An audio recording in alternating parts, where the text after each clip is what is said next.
ಕಾವೇರಿ ನದಿಯಿಂದ ನೀರು 350ರಿಂದ 1004 ಆಳ್ವಿಕೆ ಮಾಡಿದ್ರಲ್ಲ ತಲಕಾಡು ಗಂಗರು.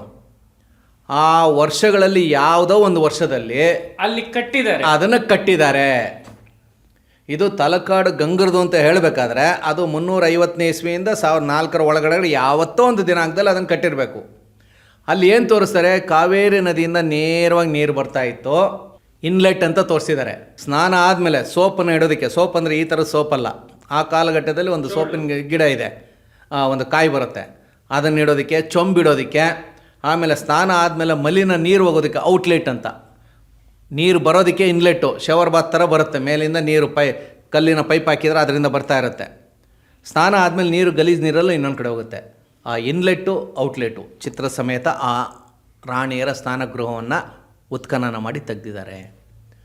ಅಂದರೆ ವಿಜಯನಗರ ಸಾಮ್ರಾಜ್ಯದ ಯಾವಾಗ 16ನೇ ಶತಮಾನ, ತಲಕಾಡು ಗಂಗರದು ಯಾವಾಗ 10ನೇ ಶತಮಾನದ ಒಳಗಡೆ, ಅಂದರೆ 600 ವರ್ಷ.